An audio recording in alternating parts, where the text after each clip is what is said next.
Darwin தற்போது இந்த வழக்கை உச்சநீதிமன்றம் தள்ளுபடி செய்து உத்தரவை பிறப்பித்திருக்கிறது. இதற்கான காரணம் என்ன டார்வின்?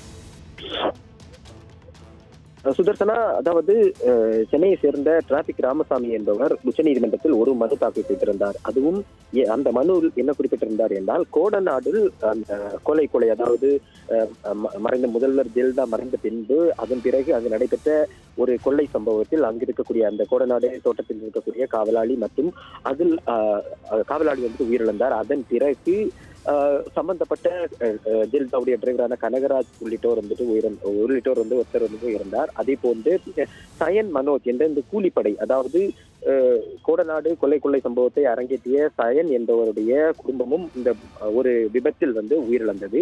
இதனை அடுத்து இதில் பல்வேறு சந்தேகங்கள் இருப்பதாக கூறி ஒரு குற்றச்சாட்டு எழுந்திருந்தது. இந்நிலையில் சயன் மற்றும் மனோஜ், அதாவது இந்த கூலிப்படைக்கு தலைவனாக செயல்பட்ட சயன் மற்றும் அவருடைய கூட்டாளியான மனோஜ் ஆகியோர் ஒரு பேட்டி அளித்து, அதாவது பத்திரிகைகளுக்கு ஒரு பேட்டி அளித்து நீண்ட ஒரு பரபரப்பை ஏற்றினர். அதில் அவர்கள் கூறியிருப்பது என்னவென்றால், இந்த கொலைக்கு காரணம் என்னவென்றால் அதில் உடந்தையாக இருந்தது தமிழகத்துடைய முதல்வராக இருக்கக்கூடிய எடப்பாடி பழனிசாமி அவர்கள். எனவே அவர் மீதான நடவடிக்கை எடுக்க வேண்டும் என்று ஒரு பேட்டியை கொடுத்து ஒரு பரபரப்பை ஏற்படுத்தியிருந்தனர். இது தொடர்பாக அவர்கள் மீது அவதூறு வழக்குகள் எல்லாம் தொடரப்பட்டிருந்தது.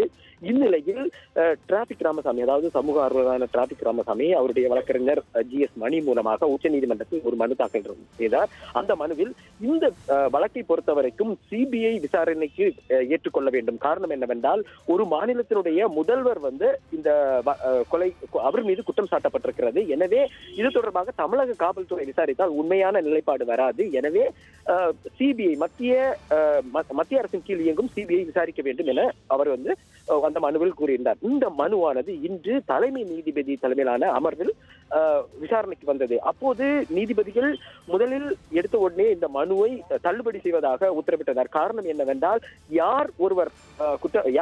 மீது குற்றம் சுமத்துவது, மேலும் யாராவது ஒருவர் உரிய ஆவணங்களோ இல்ல ஆதாரங்கள் இல்லாமல் குற்றம் சுமத்தினா ஒரு முதல்வர் மீது குற்றம் சுமத்துகிறார்கள் என்றால் அதோடைய நோக்கம் என்ன என்பது போன்ற கேள்விகளை எழுப்பி இந்த மனுவை தள்ளுபடி செய்திருக்கிறார்கள். மேலும் உரிய ஆதாரம் இல்லாமல் ஒரு முதல்வருக்கு எதிராக குற்றம் சுமத்துவது என்பது ஏற்க முடியாது என்ற கருத்தையும் தலைமை நீதிபதி அமர்வானது தெரிவித்துள்ளது.